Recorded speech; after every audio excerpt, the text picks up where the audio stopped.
जब तक जगत का चिंतन होगा, भोगों का चिंतन होगा, भोगों की क्रिया होगी, तो भजन करने पर भी भगवदानंद का स्फुरण नहीं होगा।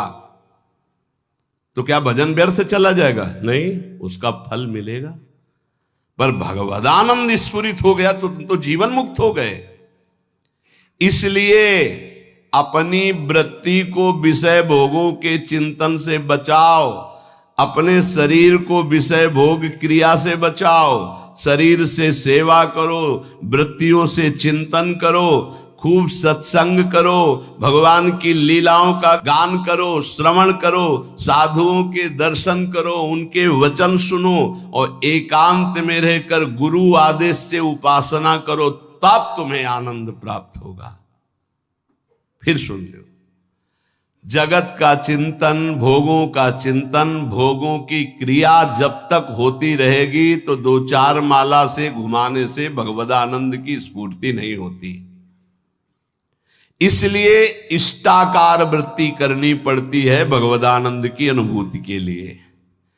तो तुम नाम जप करो, सत्संग करो, भगवत लीलाओं का गुणानुवाद करो, श्रवण करो, साधु महात्माओं का दर्शन, उनके वचन, एकांत में गुरुदेव प्रदत्त उपासना करो, तो तुम्हारी चित्तवृत्ति में भगवदानंद स्फुरित हो जाएगा। ये साधन बताए।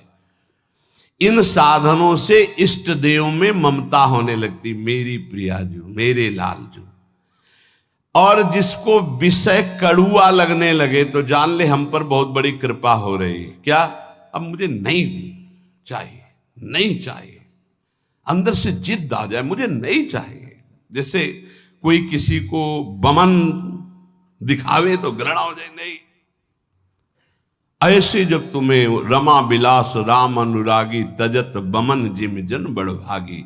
बड़भागी महाभागवत वैष्णव जन हर भोग को वमन की घृणा की वृद्धि से देखते नहीं। जब आप ऐसे चलेंगे तो विषय भोग आपको घृणास्पद लगने लगेंगे। नहीं, छी, अंदर से आने लगेगा। नहीं, अभी अमृत जैसा चिंतन होता है। जब अमृत जैसा चिंतन प्रभु का हो और विष जैसा चिंतन संसार के भोगों का हो। ब्रह्मादिक के भोग सब विष सम लागत ताई। विष सम, जैसे बढ़िया खीर, रबड़ी, गुलाब जामुन सब बना रखा, कान में कोई विश्वास पात्र आदमी आके दे, भाई हमें संशय है इसमें जहर मिलाया गया, अब एक कवल खा के दिखाओ, आप डर जाओगे। ऐसे ही महापुरुष कह रहे हैं हर विषय में आसक्ति रूपी जहर है, मत भोग, ये जहर जन्म जन्मांतर बढ़ता चला जाएगा। इष्ट देव की अनुभूति, रूप दर्शन, साक्षात्कार उसी को होता है जो विषयों के भोगों में ऐसी अरुचि हो जाती, विषवद, बमनवत, मलवत।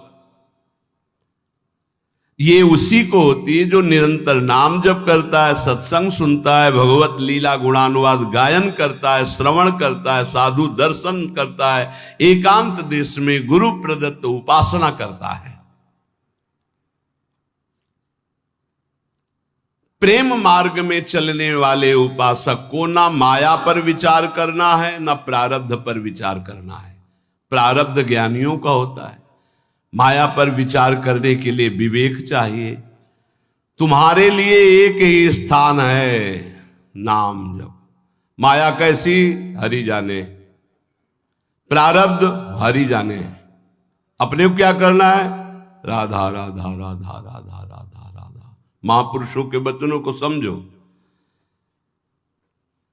अपने उपास्य देव के नाम जप के सिवा प्रेम प्राप्ति के लिए और कोई भी बात सोचे ना। प्रेम मूल यह नाम है, प्रेमी रसिक जपते यह नाम, प्रेम मगन निज बन विश्राम, श्री हरिवंश जहां रहा है। सीधी बात पकड़ लो। प्रेम में यदि स्थिति प्राप्त करनी है तो नाम को पकड़ लो। प्रेम मूल यह नाम है, निरंतर नाम। जितना प्रेम बढ़ेगा उतने तुम्हें भजन में कमी दिखाई देगी, अपने में नीचता दिखाई देगी। ये प्रेम का लक्षण है। यदि कहीं प्रेम में विचार, माया, विवेक, प्रारब्ध, तो समझना चाहिए कि अभी प्रेम नहीं आया। प्रेम ये सब चिंतन करने के लिए समय नहीं देता। प्रेम मार्ग का पथिक तो बहुत ही निराला होता है। ऐसे जो निरंतर भजन में लगे हुए हैं वो प्रेमी गृहस्थ में रहते हुए भी बहुत बड़े महात्मा हैं।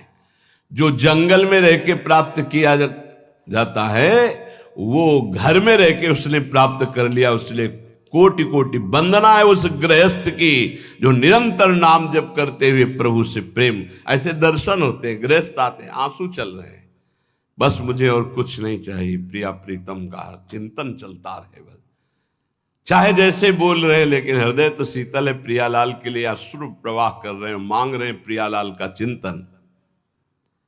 ऐसे महापुरुष के लिए गृहस्थ और विरक्त में कोई भेद नहीं, जंगल और घर में कोई भेद नहीं है। प्रेम दो प्रकार का होता है, सक्रिय और अक्रिय। सक्रिय प्रेम वासना को लेकर के होता है, निमित्त। देखो प्रभु आपके सिवा हमारा कोई है नहीं, हमारी ये बात बना दो, हमारा संकट निवृत्ति। यद्यपि वास्तविक को केवल प्रभु को ही अपना मानता है, ये पक्की बात है, लेकिन वो प्रभु से चाहता है, इसलिए उसे प्रेमी तो कहा जाएगा। लेकिन वो सक्रिय है, क्रियावान, निमित्त। वो निमित्त रहित विशुद्ध सहज प्रेम नहीं है, सहज प्रेम नहीं है, ये सक्रिय है।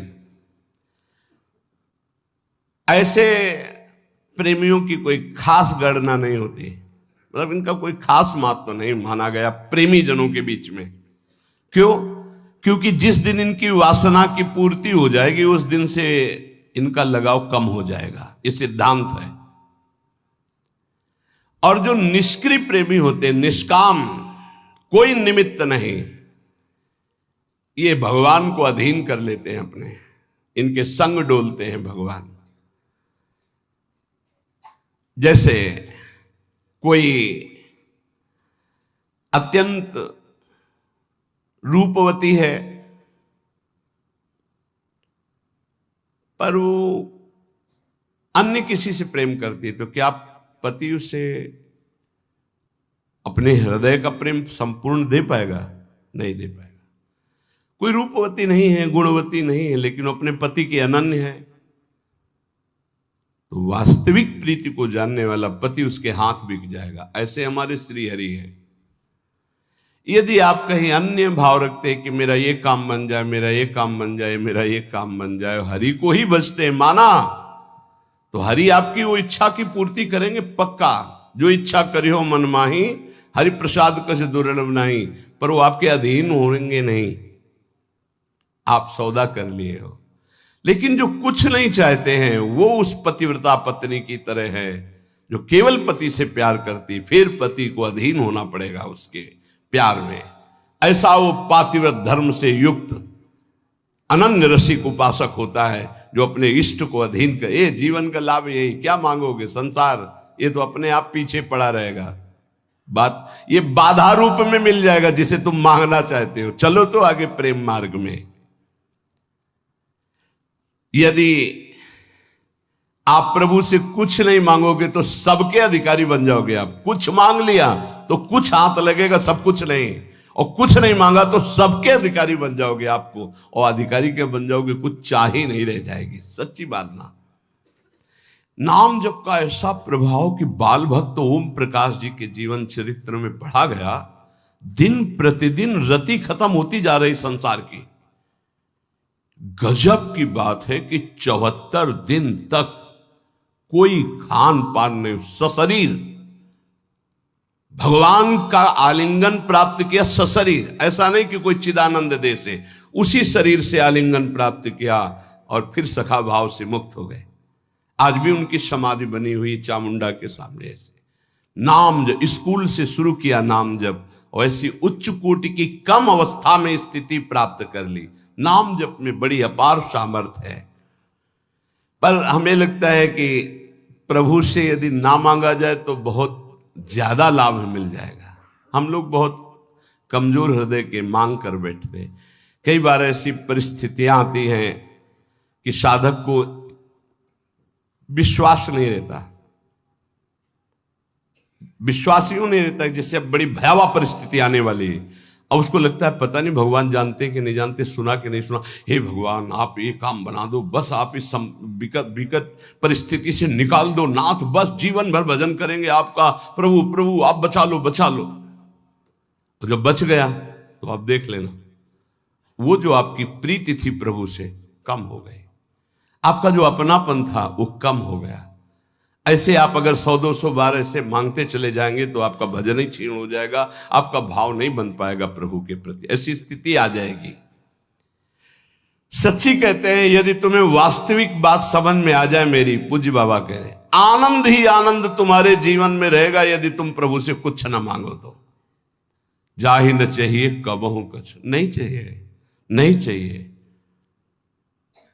वो स्वामी को अधीन कर लेता है, ये बात आप अच्छे से समझ। अगर आपने कुछ स्वीकार कर लिया तो वो फिर बिकेंगे नहीं, वो आप ना ना ना तो वो बिक जाते हैं। ऐसे उदार स्वामी, ये अंदर की बात है, पकड़ लो अगर पकड़ पा रहे हो। तुम मांगोगे तो कोई नाशवान, और जब आप मांगोगे नहीं ना, वो देख रहे हैं तुम जो हाय हाय कर रहे हो कि विपत्ति हटा दो, उससे ज्यादा उनको परेशानी है। आपको विपत्ति में वो नहीं देख सकते। बड़ा सर्वाश्चर्य, मैं मतलब कैसे तुम्हें बताए, बड़ा आश्चर्य में। कल की बात, एक सखी जिसको भारी कैंसर, यहां से ऐसे मवाद बह रहा कि वो बैठे तो पूरा वातावरण दूषित हो जाए, कोई पास न बैठे, ऐसे कैंसर का शुरू।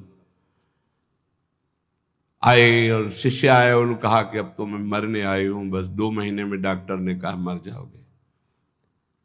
और कल उनकी रिपोर्ट आई, बताई गई कि कैंसर ही नहीं है। जब उनको सब 1.5 साल से 2 महीने मरना था, 1.5 साल तो हो ही गए। अब वो कह रहे कि अगर 1.5 साल कोई स्फुरना ना हुई तो आजीवन के लिए खत्म। क्या लीला प्रभु की, केवल आश्रय, भगवद आश्रय।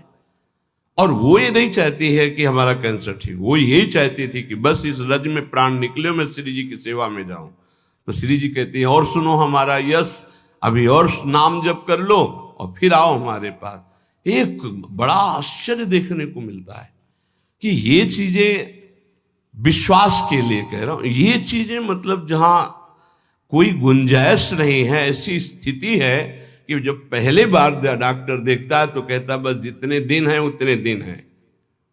जहां दिनों की बात थी वहां 1.5 साल तो अब हो गए, और सब हट गया और स्वस्थ है, कोई दवा नहीं, आनंद पूर्वक ऐसे नॉर्मल दिनचर्या चल। ये क्या है? उन्होंने मांगा नहीं था कि मेरा कैंसर जाए, उन्होंने चाहा नहीं था कि मैं ना मरूं, वो बस यही चाहते थे कि जल्दी मरूं और श्री जी के पास जाऊं। श्री जी के सिवा उनका कोई भरोसा नहीं। उसका चमत्कार देखा। अरे यार, वो सब देख रही है, वो सब जान रही, काहे को मांगोगे, काहे को अपने प्रेम में कलंक लगाओगे? आगे से आगे वो देख रही। सचमुच सचमुच बाबा लिख रहे हैं, नारायण स्वामी कह रहे हैं कि भगवत प्राप्ति के लिए इन 2 बातों से बढ़कर और कोई बड़ी बात नहीं।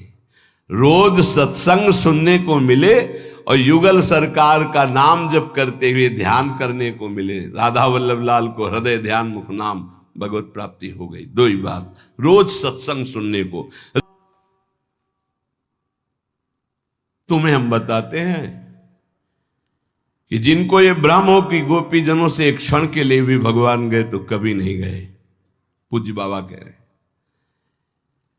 अरे भक्तों से एक क्षण के लिए भी कभी भगवान दूर नहीं होते। गोपी तो भक्तों की प्रेम ध्वजा है भक्ति की, इनकी ताकत क्या ये दूर जा सकते हैं अपने प्रेमियों से? आप ये समझ लो कि आज भी जो भक्त भगवान के सिवा किसी से अपना परिचय नहीं रखते, भगवान उनसे एक क्षण भी दूर नहीं।